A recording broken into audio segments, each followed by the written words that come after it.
You are now locked into the Scouting Room, the home of authentic, fun, and unfiltered NFL and college football content. We will bring you film breakdown and analysis, hot topic discussions, and in-depth NFL draft prospects, the best place for it all. So sit down, have a drink, and let's talk football in the Scouting Room. What's up, everybody? Welcome back to the Scouting Room. I'm your host, your creator, your guy, Damian Parson. You can find and follow me on Twitter at DP_NFL. I am a senior draft analyst at the Draft Network and the lead host of the Locked On NFL Draft Podcast. But guys, welcome to my channel. And we're going to talk football here. We're getting into Bryce Young, Anthony Richardson, and what did we learn when scouting these two quarterbacks from the 2023 NFL Draft class. But you know what I ask? You know, all I ask for you is four things. Like, comment, subscribe, and hit the bell notification. Guys, talk to us, man. Talk to us in the comments how you feel about these two quarterbacks. But without further ado, let's bring my guy, my partner in crime, my brother from another mother, Daniel Harms, on screen. Let's get into it. Daniel Harms, baby. What's up, man? Oh, man, what's going on? I love doing this, and I love that we get to finally have an area where we get to meet and talk football more often. You and I have tons of conversations off screen. It's time that we brought those conversations to the screen for everybody to hear.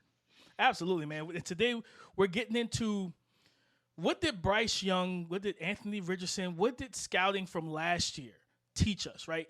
I think, Dan, the big thing is we all miss, right? We all Mhm. miss. Like, it's not even just a quarterback discussion, not just an O-line discussion. We all miss on prospects, right? And I'll never forget going back to the J.J. Arcega-Whiteside, Hakeem Butler draft. I was super high on those guys, big body guys, catch radius, all that good stuff. But what do you do with the misses, Dan? Like, when you miss, what do you do with them? You take I believe in this. I don't lose anything. I don't take L's. I learn, right? I don't lose. I learn, and I don't take L's. I get lessons, and that's a big thing for me. Is just taking those situations where I wasn't victorious and I wasn't 100% right. All right, how can I fix it? How can I use that situation to make me better?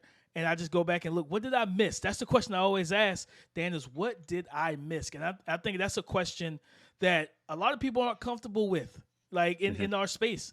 Everybody wants to be right, and I get it. When you're right, it gives you more notoriety. People trust you more, so forth and so on. But no one's batting 1,000. No one's batting 100 in no way, shape, or form, Dan. So let's get into this thing, man.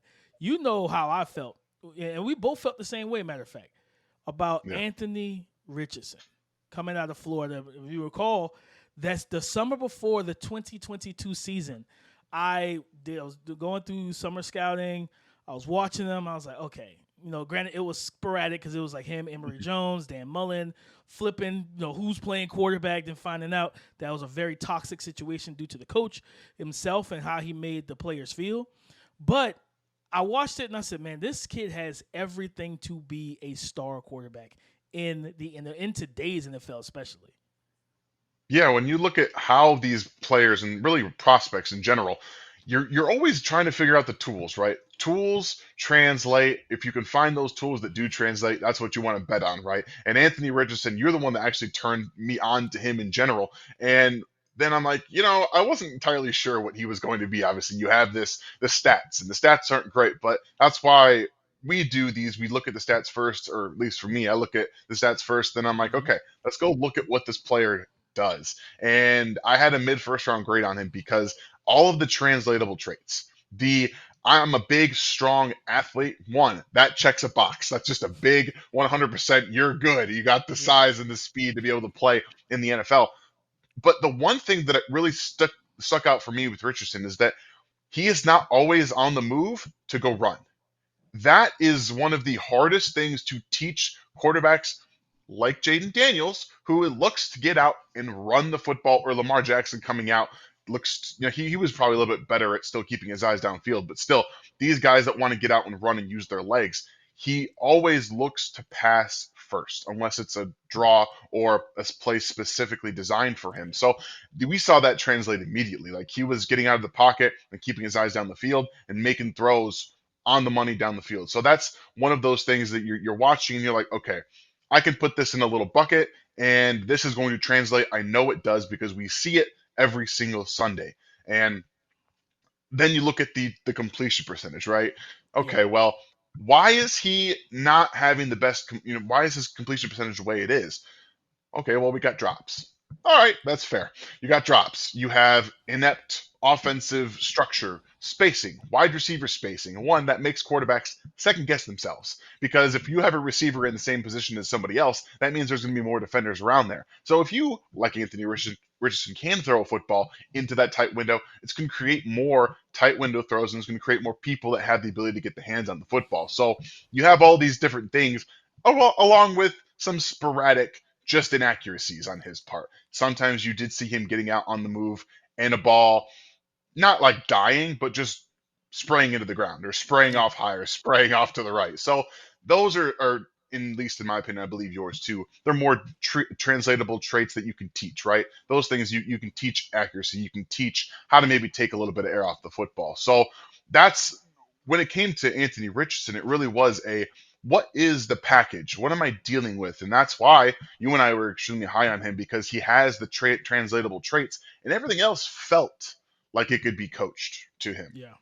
100%. And I think the thing that's always stood out to me, typically what I remember the whole, like, kind of, my yearly draft tour of like going on shows and Yeah. podcasts and radio stations and stuff. And, I was asked multiple times about Anthony Richardson. The big thing for me was simple. And it was simply, all right, at the end of the day, what am I getting? Right? What am I getting? What I look at the natural growth of it all as well, too, Dan. Like, at the same time, it's like, all right, we want to see game to game growth, but I love to watch play to play growth. Like, and I'll never forget watching them against, I think it was the Kentucky game. When they faced Will Levis, they started heating him up with blitzes. And the first time they had I think it was smash concept, quick hitch, the slot or the tight end ran the corner. He threw the ball out of bounds, right? Like he didn't take what was there, what was available. And he got caught off guard by it. Maybe another drive later, they tried it to the opposite side. This time he threw the out route. Like he got the ball out of his hands. He replaced the blitzer with his receiver. And I'm like, that's in-game growth of seeing something. And the big thing was always reps for Anthony Richardson. It was like, okay. And what I loved about him was that he was really big on his mechanics. Like, you know what I mean? He was really big on his mechanics. And when you even look at the clips, like, he did a lot of stuff in terms of keeping even shoulders, keeping his feet underneath him, driving through his core, torquing through his hip, keeping the front side closed, different things of that nature. And you say to yourself, man, this is what you love to see because he's already like imperative. He's already paying attention to the small, minute details. I think with him, I remember talking about him a lot. It was all about reps. Like this young man he only started 1 year, 1 full year, but I'll never forget talking to players on that team, sitting down with his offensive lineman at the Senior Bowl, Osiris Torrance, and he said, listen, this kid's a freak of nature. He's done things in practice I've never seen a quarterback do in my life. He was like, simple as that. He's like, man, the Tennessee game, you got Hendon. Remember that year, Hendon Hooker was like MVP before the Georgia game. Not MVP, but Heisman before the Georgia game. And they were dropping 40, 50 points on everybody, including Alabama with Nick Saban, right? Because of that scheme. And I'll never forget, Osiris was like, man, we came off like 2 losses after we beat Utah, 2 or 3, ton of rough games. He said, I remember coming into the field house, coming to practice, walking in there and just seeing a different Anthony Richardson. And so for me, and for those listening, guys, for me, my process is this. Tools, talent, and this is something my mentor who scouted in the league for a long time taught me. Tools and talent get you drafted. Character and work ethic keeps you in the league. And so not only am I a tools guy, I'm a character and work ethic guy. So hearing about the character, hearing about the work ethic about Anthony Richardson, that's when you see me really pound the table, like fist to the table. I'm gaveling this thing. Like I want this guy as my quarterback. If I have a favorite team, which in the NFL I do not, if I have a favorite team, this is the guy I want as my quarterback. Because you look at the Josh Allens, you look at the Lamar Jacksons, the Patrick Mahomes, even going back a couple years, right? The Cam Newton in his prime. Listen, I live in the Carolinas. I remember what Cam Yeah. Newton did to the city of Charlotte. This man was an entire rock star, but he put that team on his back, Dan. And I think for me, those are the things that really stick out when I think about just scouting from a just a holistic standpoint. Look at the physical tools and traits. The question is, what can I teach you? What can't I teach you? But there's a flip side to this coin, Dan, is that you have a guy in Anthony Richardson who was very raw coming out in terms of that's how people view them. Remember, there was a lot of tweets and, it's going to take 3 years, right? And he came into the season last year. If you take out, besides he had the concussion, then he had the freak shoulder injury. I texted you last week? I said, hey, I'm doing NFL eval. I got the Colts. Go watch the Rams game. That was a game where you started to see the full picture and everything start to come together. The game was slowing down for Anthony Richardson, and it's like the injury stole what could have been an outstanding rookie season from him. It's honestly insane. You go watch that game, and early on, it does look like he's trying to find his bearings a little bit. Obviously, they're going to be a run-heavy team. That's fine. But when you consider how many designed runs they already had for Anthony Richardson, they had 15 designed runs in his short stint last year, and they went for 100 yards and 4 touchdowns. That's a 26.7% explosive run rate on those carries as well. He was an extremely explosive player. And then you pair that with what he showed in that Rams game, and it was like there was a throw that you actually were going to either send me or vice versa or tweet out, and then I sent you the exact same throw. It's this, he pins this throw to Josh Downs over the middle of the field behind the defender and in front of the safety coming in. It's like Crazy. Okay. That's one of those insane throws that, either you spit out your drink or you have to watch multiple times, because those kinds of throws are special. And that's why getting him also paired with Shane Steichen was a huge boon for him, because like you say, raw development is huge. And yes, we saw what Shane Steichen did with Jalen Hurts, who is more of a limited passer, but a very good runner, and they had the offensive scheme built around him to be able to showcase his strengths, his deep ball. That's really what they did. And now with Anthony Richardson, you have a guy who can make every single throw, who when he gets out of the pocket will keep his eyes downfield, scan everywhere, and still be able to make those throws. But also, like you were talking about his mechanics, he has a repeatable, efficient process. These are things that I've learned comparison with the work ethic you were talking about. For those of us who came into this as people who just loved to watch and more evaluators before you really know the players, the work ethic part becomes more important the more you learn about this. And we now see with the injury, he's back, looks healthy. That's just as much work ethic as anything else. You have to be able to do the work. You can't skip physical rehab. As someone, I'm sure all of us at some point have gone through some injuries and had to get through. If you skip the rehab, which I did on my first ACL injury, you have to redo it. You have to go through all of that again to learn how to do it properly. So that's, again, some of the more intricate parts of scouting are things that you don't always know. And so you have to learn some of these lessons the hard way, which we are going to get to. We talked about the losses, right? So, like, for me, we're going to kind of pivot here from Anthony Richardson to my big loss from that draft class. I had Bryce Young as a top 10 quarterback in that class. And now, I will preface this by saying it doesn't mean that Bryce Young can't be a productive NFL quarterback. What I'm about to say has no bearing on that, because there's still time for him to grow. He's got a new offensive system, new offensive coordinator, play caller, all that stuff. Things are changing for him, which is good. But we talked about Anthony Richardson, right? So you were not as high on Bryce Young as everybody else. So before I open up and just kind of tell everyone my side of the story, because we don't talk about misses very much, I want to hear what you had to say about Bryce Young, because that's something that you and I talked a lot about last year. And, I pushed back, you very, very steadfast. So I want to hear once again for everyone else out there, just to show what you learned from watching Bryce Young last year.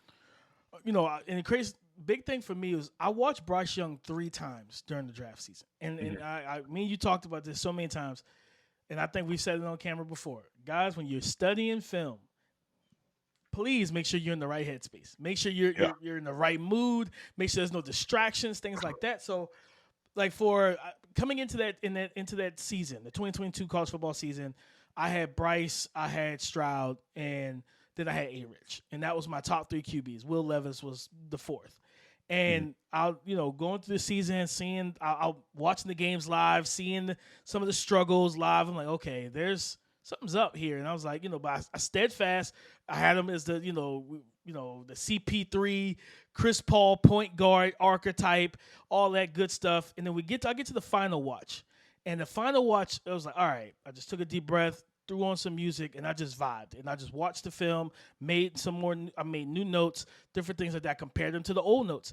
And one thing I kept coming back to was, for me, I felt like he was still a top 10 pick. If Carolina was Mhm. at 9 where they originally were picking and they selected Bryce Young, I had no qualms about it, because you don't give up 2 first-round picks. You don't give up DJ Moore, right? The Mhm. Bears got an absolute haul off of the fact that you went up and selected a physically limited quarterback, right? 5'10", he plays about a buck 80, buck 85, who has an average arm at best, who footwork was inconsistent, toesy in the pocket, very lackadaisical drop back, not always being prepared and ready to throw, especially in the quick game, different things like that. And I remember writing down, if he's on time, it's a dime. But when Mhm. it's late, and when he's late, it's not great. And that's when you start seeing the issues. And then for me, it's like when he's pressured, his eyes come down. He looks at the rush. He's trying to make moves and be a playmaker. Then, of course, if he gets out, he does look down the field and make some throws and things like that. But he's not the best throwing on the run either. So I was like, all right. So I think about it from a defensive mindset too, Dan. Like, all right, how can I defend him and limit him? All right, don't allow him to start being Houdini and getting out of the Mhm. pocket and stuff like that. Make him play from the pocket, muddy the pocket. I'll never forget hearing from someone close to that program at the time where he talked about, I can't see over the line. And I was like, I can tell when he can't see, because Yeah. he doesn't rip the throw. And then also, like, there's throws against tight windows, not where you could. My main thing with him was he was an anticipatory thrower.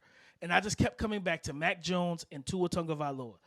Got like Tua, I really like Tua and was not a fan of Mac Jones. But it's the skill set of, all right, what happens when I plaster your receiver and I make you throw in a tight situation, one on one? I'm hip to your guy. What can you do with the ball? And yes, you're accurate, but if you can anticipate the window and get it out early, that's when I saw the struggles. And I was like, okay, my main thing was Carolina. When you move up to 1, right? You're moving up for a franchise changer. You're moving up for a game changer. What Mhm. did we learn from Bryce Young? And what I think, and me and you've talked about this off air, what I learned was, let's look at think about what it looks like when it goes right, right? We've seen a lot of that at Bama.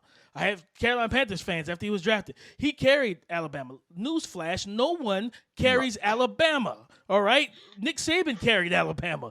The recruiting carried Alabama. There's too many 5-stars for one man to carry the team. So I remember hearing that, and I was like, yeah, that's not true. But it was the fact of, what does it look like when it goes wrong? So for me, when I looked at Anthony Richardson, I saw a guy that was playing in a subpar situation, horrible Mhm. coaching staff in terms of, I forget Billy Napier, and we see that kind of spilling over now, even after Anthony Richardson's gone. Lackluster receivers, O line was okay, good running backs, they're really good running backs, Yep. but that was about it, right? Where Bryce had a lot of clean stuff. It was clean for him, like it was for Tua, like it was for Mac Jones. But what happens when I put you in an environment that now you can get a little dirty? And that's where I had the trepidation. I'm like, first overall pick, that's not my jam. Just because the simple fact of the matter is, I don't look at you as a game changer at the quarterback position. Yeah, and that's the big thing for me was, again, I was watching pre-snap, post-snap changes for him. That's what drew me in. I see a guy, again, and college defenses aren't the most complex, right? So Mm-hmm. that's going to be the part that you have to kind of extrapolate, right? You have to say, okay, he's smart. He does have that pre-snap, especially because he's very good at deciding what area of the field am I going to throw before the snap, right? Like you typically, especially if you spread out wide, you got 3 receivers and 2 receivers. Based on the defensive look, I know where I'm going with the football quickly, and it happened a lot in Alabama. They did that, made it very easy for him. I got sucked into that. As a guy who watched it, you see, okay, ball comes out quickly, it's on time. There's a lot of good things that happen, but like you're talking about, when things don't go right, because the NFL is not college football, and I know that all evaluators out there sometimes. Damian said it himself. Hakeem Butler drew him in. He drew me in too. Like there are some people, there are some types of players, some types of offenses you're going to maybe turn a blind eye at. That does happen from time to time. But you also have to look in the mirror when you see things going wrong and actually come back to it later. Maybe make a note of it and say, I don't like this. I'll come back to it. That's something I need to do a better job of myself, because I went back and now I've watched Bryce Young in college, and then I watched Bryce Young this past year with the Carolina Panthers. And I'm telling you right now, there are so many throws that you're just like, that it can't get there. It just dies. There's multiple times where DJ Chark has to make a play on a football because either it's dying, or some of these receivers have to dive to the ground, because when he's in the pocket and he's forced to make throws outside the numbers, there is no zip on the football. It cannot get there. Jonathan Yeah, Mingo, Dan, like he didn't have yeah, a great that rookie season, but he got open vertical, and Bryce is either overthrowing him, the ball's out of bounds, like over the wrong shoulder, and it's like, well, it's because he's not he can't anticipate to just get the ball out there early. That's why for me, like I still stick with the point guard label, yeah, but he's not CP3, because CP3 can like not only could he get his own bucket, CP3 could shoot the three. So it was like, okay, so what point guard is yeah, he? I say he's Rajon Rondo, which is still a great yeah. comp, because Rajon Rondo is one of the best point guards of all time, right? But he's arguably top. Rajon is arguably for me like top 3 in terms of passing point guards. When you can get Kendrick Perkins buckets. Okay, when you Yeah. can get Kendrick Perkins easy touches in the paint for an easy layup, like that takes hard work and vision and anticipation, all that. That's why I look at Bryce, and that's why I'm excited for Bryce heading into this season, Dan, because of the fact of seeing him with this. Let's talk about it. Seeing him Yeah. with Deontay Johnson, Xavier Legette, right? Like seeing him with those guys throwing these passes in mini camp and different things like that. Man, I'm excited for what this is going to be. I'm excited for what it's going to be, simply because of the fact that when you have this type of quarterback and you put weapons around him, Deontay Johnson can be his number 1 wide receiver. I think Xavier Legette probably should be that number 2 outside guy. You have Adam Thielen, who can absolutely kill it in the slot, can be exactly where Bryce needs him to be. I would love to see Jatavian Sanders get run early in the preseason with Bryce, because now I don't feel the same about last year's unit. I went to camp. 3-4 days of camp, I walked back. I called our boy Ray Garvin. Shout out to our boy Ray G over at Destination Devi. Called my boy Keith Sanchez, over at the Draft Network with me, and my co-host at Locked On NFL Draft. I said, I'm out. I'm out on this offense. I'm out on this offense. The first day, yeah, Bryce looked good. But day 2, 3, 4, and 5, I saw the defense quickly adapt to how he plays in this offense. And I'm like, crossers, rub routes, all that stuff is good until you start bringing the lurker in, or you drop a safety down into a robber, and now it's an interception, right? He had 11 passing touchdowns to 10 interceptions. That's not good, but I do think that's going to improve in 2024 with Deontay Johnson, Adam Thielen, and Xavier Legette. And if you can get some bonus from a Jonathan Mingo, man, that'll do wonders for this team. Yeah, that's the big thing, right? Too, because you were talking about him earlier, and there was a throw I remember against the Detroit Lions last year from Bryce, where it's a second late and behind. If you're a second late and behind the NFL, it's not a touchdown like it is in college football. So It's a touchdown, just not for your team. Well, yeah, there is that, right? So it depends. It depends on the throw, but yeah, incompletion or an interception going the other way, which we also saw from Bryce last year. So yes, speed of the game, when you don't have the arm talent to be able to rip it in there like an Anthony Richardson, it makes an adjustment process when everything isn't going right and your offense is against you even harder to get through. And when you have a head coach, an offensive system that maybe didn't want you, and you were put into a situation that the everyone around you was like, that's not what we wanted to draft, it makes it even harder for Bryce Young. So yes, physically he was up against it from the get-go. Everything else last year worked against him. The offensive line, the offensive structure, not really being able to threaten quickly deep. And it's not so much about deep speed, okay? Yeah. Because DJ Chark has deep speed. Terrace Marshall Jr. has deep speed. None of these guys are burst. Yeah. In the NFL, you have to be able to quickly threaten deep to be able to open up space underneath. When you watched the Panthers last year, it was like, yeah, we understand you got some speed, but Bryce is going to have to get the ball out quickly. So we're going to clamp down like all defenses did last year on every NFL team. We're going to put too high up everywhere, and we're going to clamp down on these zones and make you nickel and dime us all the way downfield.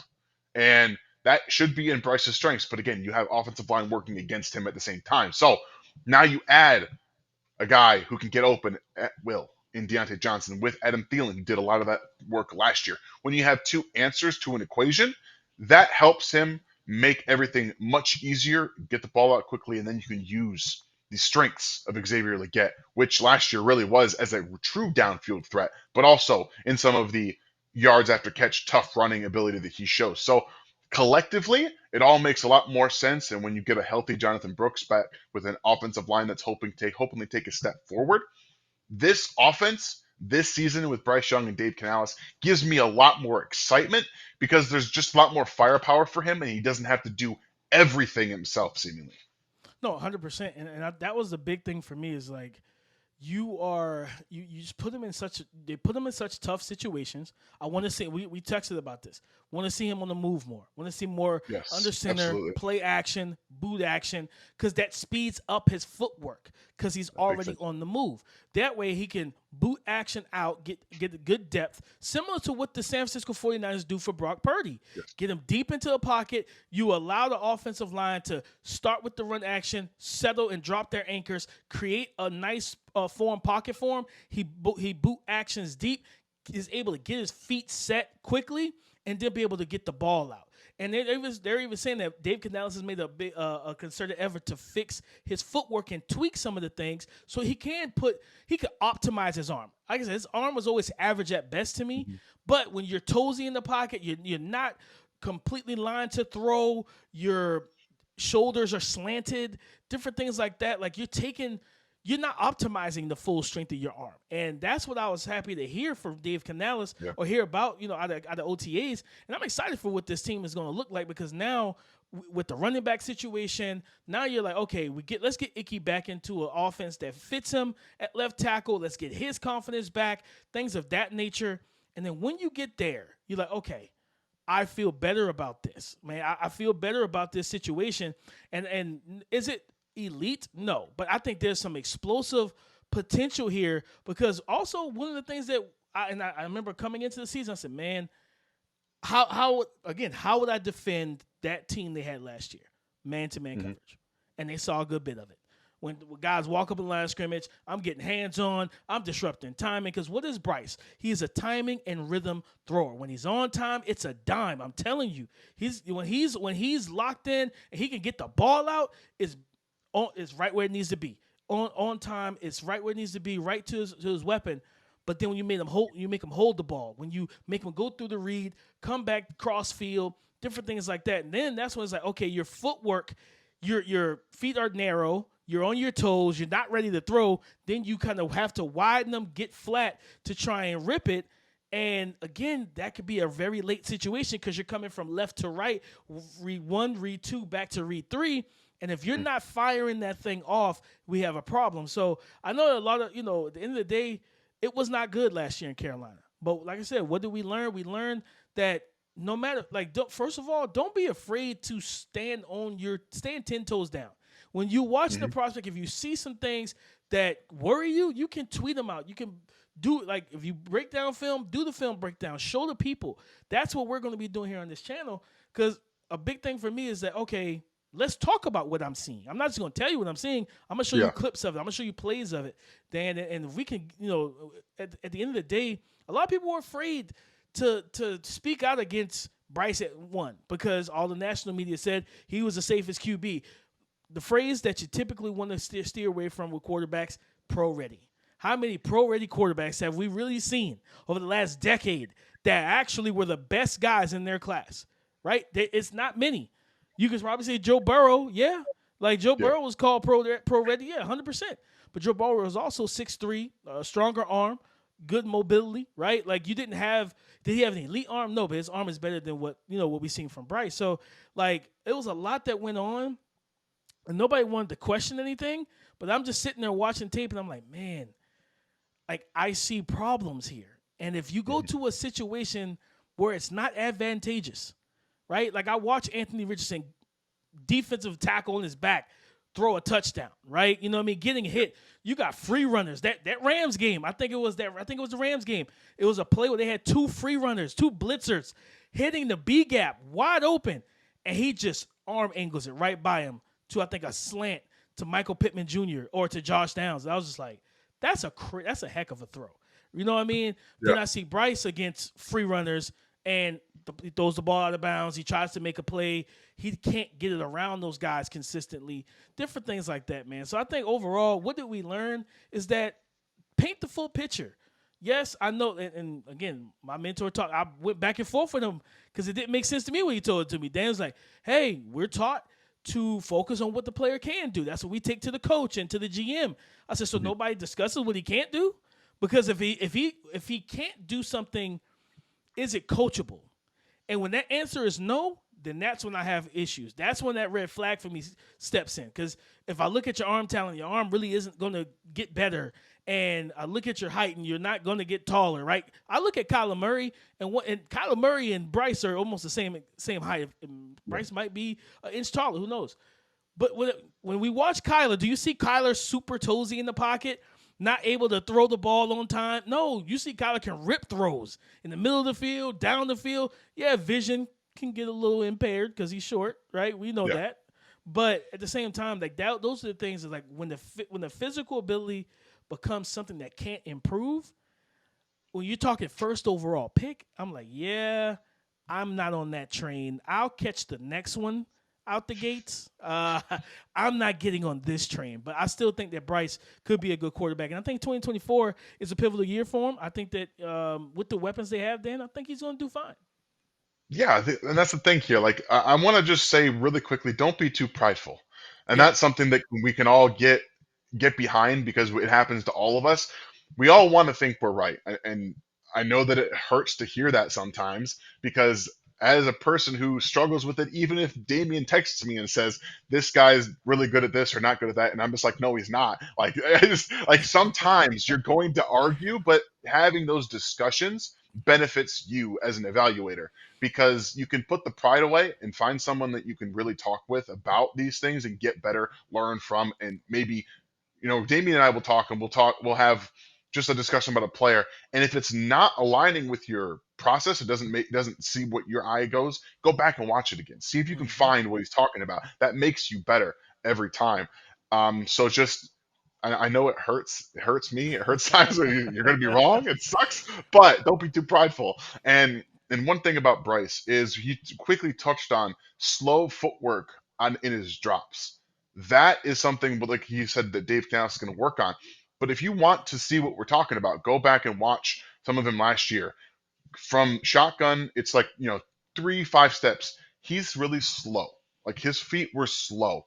No If urgency. you Yeah, if you're a quarterback that plays predominantly on timing, and we know NFL offenses are run on timing, you have to be in the right spot. Your eyes have to be in the right place. Your body has to be in the right spot.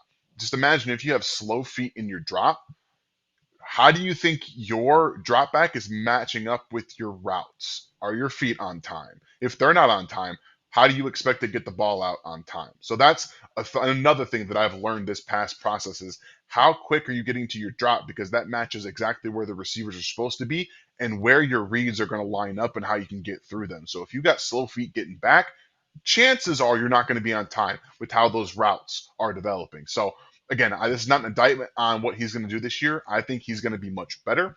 I do believe the offense is going to be a lot better. That offensive line, I think, is going to be improved as well.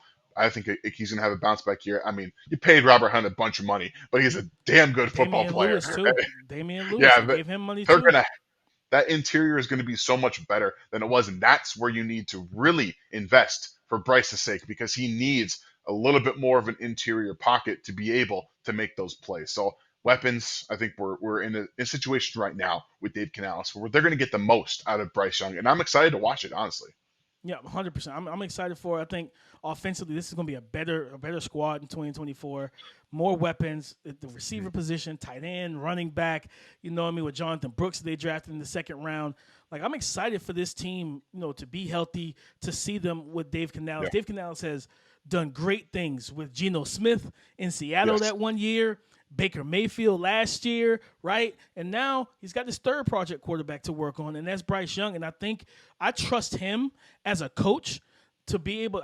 The proof is in the pudding, but I love listening to him talk because you hear a guy that is dialed in, that knows, you know what, this is what we're going to do. I think he said it in the offseason, like before. I think even before he got the job, if I remember listening to the press conference, the clip that hit surfaced on Twitter, he said, "Yeah, I mean, I want to be balanced offensively, but I'm not going to be predominantly one thing. It's going to be matchup based. If the team we're facing is awful against the run, expect a heavy dose of the run. Like, that's just common sense, right? But he said if the team is terrible in the passing game, where they struggle to cover all receivers, we're about to light them up."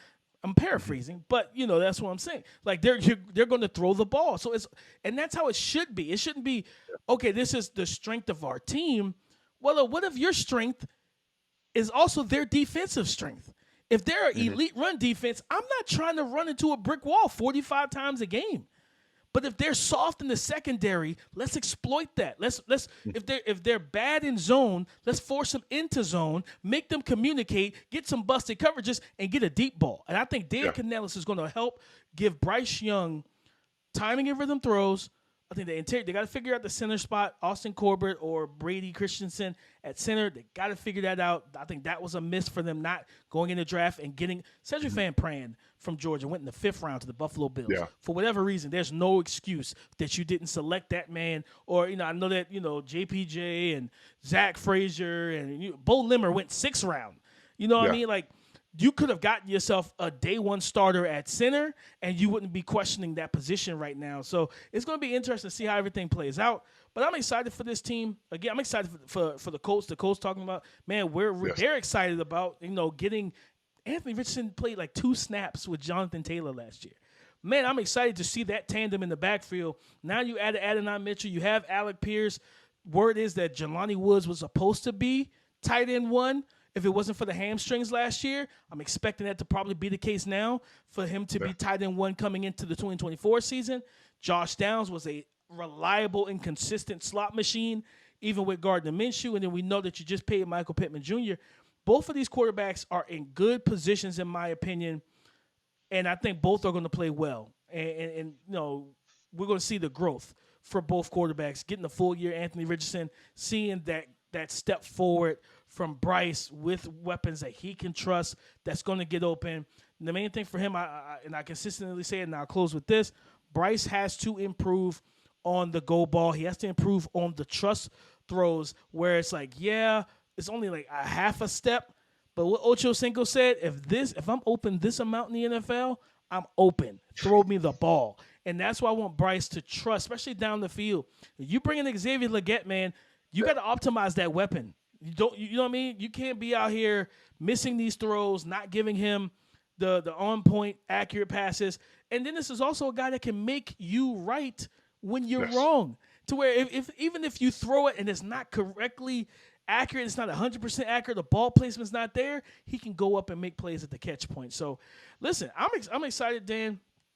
You know what I mean, for the people for all of us to be able to intake this Carolina Panthers offense.